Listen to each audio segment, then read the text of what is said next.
हमारे हिंदुस्तान का बच्चा बच्चा जानता है कि आज के दिन बुराई पर अच्छाई की जीत और प्रभु श्री राम मर्यादा पुरुषोत्तम 14 वर्षों का वनवास पिता की आज्ञा से सहर्ष व्यतीत करके श्री अयोध्या जी में वापस आए थे।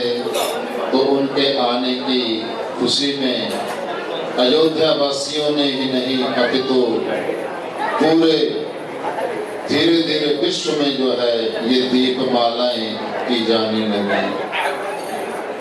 ये तो दीपावली का आप सब जानते ही हैं महत्व। जो महालक्ष्मी पूजन है हरि प्रेमियों, ये भगवान श्री राम के त्रेता युग में अयोध्या से आने के पूर्व भी महालक्ष्मी पूजन हुआ करता था। 4 रात्रियां ऐसी हैं, काल रात्रि, मोह रात्रि, महारात्रिश्च दारुणा। ये 4 रात्रियां माता की विशेष हैं, जिनमें से दीपावली को काल रात्रि कहा गया है, महारात्रि दुर्गाष्टमी को कहा गया है, मोहरात्रि जन्माष्टमी को कहा गया है और भाद्र शुक्ला तृतीया को दारुणाष्टमी दारुणा कहा गया है। कालरात्रि, महारात्रि, मोहरात्रिश्च दारुणा है। तो ये उस महारात्रि, ये जो है हरि प्रेमियों, ये महारात्रि है। तो ये लक्ष्मी पूजन भगवान श्री राम के अयोध्या आने से पूर्व भी इसी दिन मनाया जाता था। कृष्ण कार्तिक पक्ष की, कृष्ण पक्ष की अमावस्या को श्री महालक्ष्मी जी का पूजन और साथ में गणपति जी का पूजन ये किया जाता है। इसका रहस्य क्या है? लक्ष्मी के साथ गणपति जी का पूजन क्यों होता है? भाई प्रेमियों, इसका भी रहस्य है कि हमारे पास लक्ष्मी तो बहुत होवे, जायदाद तो बहुत होवे, लेकिन उसको खर्च करने का हमें ज्ञान ही ना होवे। कहाँ लगानी है? पैसा तो अपार पड़ा है, लेकिन उसको हमने किस ढंग से व्यय करना है, तो उसके साथ बुद्धि की भी जरूरत है। तो गणपति महाराज बुद्धि प्रदाता और लक्ष्मी तो चल अचल जितनी भी संपत्तियां हैं, ये सब जो है लक्ष्मी के अंतर्गत आती हैं। हमारे वेद शास्त्र कह रहे हैं लक्ष्मी को 3 प्रकार से सेवित किया जाता है इस संसार में। 3 प्रकार के लोग पाए जाते हैं जो लक्ष्मी को कौन सी श्रेणी से पूजते हैं और लक्ष्मी को अपने पास रखते हैं। तो सबसे पहला नाता है माता का नाता, कि लक्ष्मी को माँ मानते हैं, लक्ष्मी को माता।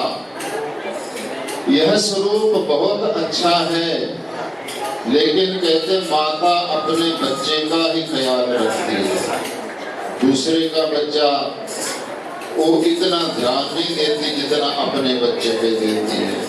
तो माता का जो लक्ष्मी को माता समझ करके पूजते हैं, वह भी भाव तो है, लेकिन सर्वोत्तम नहीं है।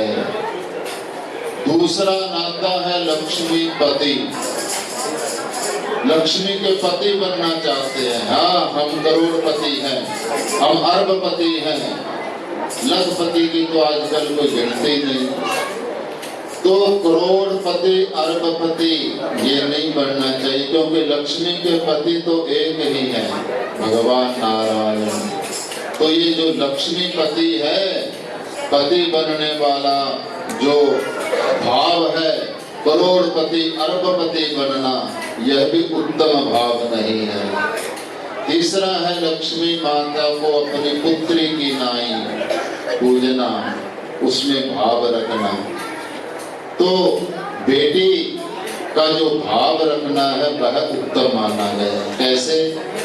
जब कहते हैं बेटी घर में जवान हो जाती है, विवाह के लायक हो जाती है, तो पिता उसका कन्या दान कर देते हैं, तो वह कन्या दूसरे घर में जाकर के उनके खानदान की वृद्धि करती है। तो इसी प्रकार कहते हैं जब कन्या जवान होती है पिता के घर में तो कन्या उसका दान करता है, कन्या का दान कर देता है पिता। उसी प्रकार जब हमारे घर में लक्ष्मी बड़ी होवे तो हमें भी उसका दान करना चाहिए, कन्या दान। और लक्ष्मी का दान कहाँ करना चाहिए? लक्ष्मीपति के चरणों में, क्योंकि लक्ष्मी के पति तो भगवान नारायण ही है। तो जो कन्या का नाता है लक्ष्मी के साथ वह सर्वोत्तम माना जाता है। लक्ष्मी के दो रूप हैं, एक तो रूप है द्रव्य और दूसरा है दौलत। द्रव्य का मतलब जो पिघल जावे, जो द्रवित हो जावे उसको बोलते द्रव्य। कैसे? हमारे पास भगवान ने ऐसी कृपा की कि हमारे पास लक्ष्मी की बहुत आयत है। आवाज कौन कर रहे हैं बच्चे? दरवाजा बंद कर दो। नारायण की अपार कृपा हुई कि हमारे पास बहुत लक्ष्मी आई। बच्चे कहाँ हैं? बच्चे को बजा रहे हैं। बजा कौन रहा है? किसी दुखी को देख करके हमारा हृदय द्रवीभूत हो गया, किसी जरूरतमंद को देख करके हमारा हृदय द्रवीभूत हो गया और अपनी लक्ष्मी में से कुछ अंश हमने उसकी सेवा में दे दिया, भगवान की सेवा में दे दिया। तो उसको कहते हैं हरिप्रेमियों द्रव्य लक्ष्मी। और अपनी लक्ष्मी को हमेशा द्रव्य बनाकर रखना, दौलत मत बनाना। दौलत का क्या अर्थ है? दो लात जो मारे उसको बोलते दौलत। कैसे मारती है 2 लात लक्ष्मी? जब आती है लक्ष्मी घर में तो छाती में लात मारती है, अकड़ जाता है। करोड़ों रुपया आ गया तो किसी को कुछ नहीं समझता, अहंकार में फूला फूला फिरता है, तुच्छ समझता है प्राणियों को। तो वो लक्ष्मी की लात है एक आगे से मारी हुई। और जब अहंकार आसमान तक पहुंच जाता है तो वही लक्ष्मी फिर पीठ पर लात मारती है और करोड़पति को रोड़पति बना करके चली जाती है। तो ये 2 लात मत खाना लक्ष्मी की, दौलत मत बनाना अपनी लक्ष्मी को। अपनी लक्ष्मी को जो है द्रव्य बनाना। वेद में एक कथा है, 2 मिनट में आपको जो है अपनी बात कह करके समाप्त करता हूँ।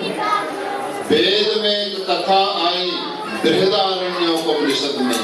हमारे पूज्य पंडित जी खड़े हैं, सब जानते हैं शास्त्रों की बातें। तो बृहदारण्यकोपनिषद में एक छोटी सी कथा आई कि एक बार ब्रह्मा जी की तीनों ही संतानें ब्रह्मा जी के पास गई। कौन कौन सी संतानें ब्रह्मा जी की? क्योंकि त्रिगुणात्मिका सृष्टि है, रजोगुणी, तमोगुणी और सतोगुणी। सतोगुणी की सृष्टि है देवता, रजोगुणी सृष्टि है हम मानव मनुष्य और तमोगुण की सृष्टि है राक्षस। तो रचा के तीनों को किसने है? ब्रह्मा जी। तो ब्रह्मा जी के पास ये तीनों ही संतानें गई जब सृष्टि की रचना हुई और कहा परमपिता ब्रह्मा को कि हमारे कल्याण के लिए हमें कुछ उपदेश दीजिए महाराज। आपने हमारी रचना तो कर दी है, हमें कुछ उपदेश दीजिए जिसके पथ पर चल करके हम अपने कल्याण को प्राप्त करें। तो ब्रह्मा जी के पास उनके जो तीनों ही संतानों के जो मुख्य उनके हेड थे वो जाकर के बैठ गए और ब्रह्मा जी ने पहले दैत्यों की तरफ देख करके कहा दा, फिर देवताओं की तरफ देख करके कहा दा, फिर मानवों की तरफ देख करके कहा दा, और इतना कह करके चले गए। क्यों? ब्रह्मा जी ने कहा कि आई एम वेरी बिजी, सो मैं आपको जो है डिटेल में नहीं बता सकूंगा, या अपने अपने गुरुओं से पता कीजिए मैंने दा दा दा क्यों कहा। तो तीनों को दा दा दा का उपदेश दे करके ब्रह्मा जी चले जाते हैं। अब वो बैठे सर खुजला रहे हैं कि इसका क्या मतलब निकाले। दा तीनों कोई दा दा कह दे, कुछ अलग अलग शब्द बोल देते, तो भी जोड़ करके कुछ बना लेते, तीनों को ही दा दा दा बोल गए। तो दैत्य जब अपने गुरु शुक्राचार्य जी के पास गए तो उन्होंने पूछा कि महाराज, ब्रह्मा जी महाराज ने उपदेश दिया है दा, इसका क्या मतलब हुआ? शुक्राचार्य जी जानते थे, उन्होंने कहा इसका अर्थ है दाम्यत। का अर्थ है दाम्यत। और मनुष्य भी अपने गुरुओं के पास गए, उनको पूछा तो उन्होंने कहा कि दत्तम, दा का मतलब है दत्तम। और देवताओं के पास गए, देवताओं के गुरु बृहस्पति जी हैं, उनसे प्रश्न किया तो उन्होंने बताया दयध्वम। तो क्या बन गया शब्द? दाम्यत दत्त दयध्वम। क्या मतलब? जो असुर लोग हैं उनके पास शक्ति भी बहुत है और उत्पाद बहुत मचाते हैं। हे असुरो, तुम तमोगुणी हो, इसलिए दाम्यत दयध्वम। दयध्वम मतलब दूसरों पर दया करो, दया करने से तुम्हारा कल्याण होगा। राक्षसों के गुरु शुक्राचार्य ने राक्षसों को ये उपदेश दिया कि तुम दया करोगे जीवों को तो तुम्हारा उद्धार होगा, कल्याण होगा। देवताओं के गुरु बृहस्पति जी ने जो दाम्यत शब्द कहा, उसका अर्थ बताया कि जो देव जोनी है वो भोग जोनी है, वहां पर अपार जो है सुविधाएं हैं, बड़ी बड़ी सुविधाएं, बड़ी बड़ी पावर है। तो इसलिए दाम्यत वहां इंद्रियों का सुख बहुत ज्यादा है, इंद्रिय भोग है। तो उनको कहा कि तुम इंद्रियों पर दमन करो, दाम्यत इंद्रियों का दमन करके रखो तो तुम्हारा कल्याण होगा। और मनुष्यों को कहा दत्तम, कि तुम जो है दान करना, दान करने से तुम्हारा कल्याण होगा और कोई मार्ग नहीं है। इस कलयुग में दानम एकम ही केवलम कलो, दान करने से ही मनुष्य का कल्याण होता है। तो दान ना तो ठेके पर किया जाता है, ना तो दान किसी और जगह पर किया जाता है। दान तो इन देवालयों में ही आकर के हम कर सकते हैं। जैसे कहते हैं हमारे घर को रोज स्वच्छ रखने के लिए क्या करना पड़ता है? बुहारी देनी पड़ती है, झाड़ू लगाना पड़ता है। तो ऐसे इस मन रूपी गंदे कमरे को साफ करने के लिए भी हमें दान रूपी झाड़ू लगाना चाहिए।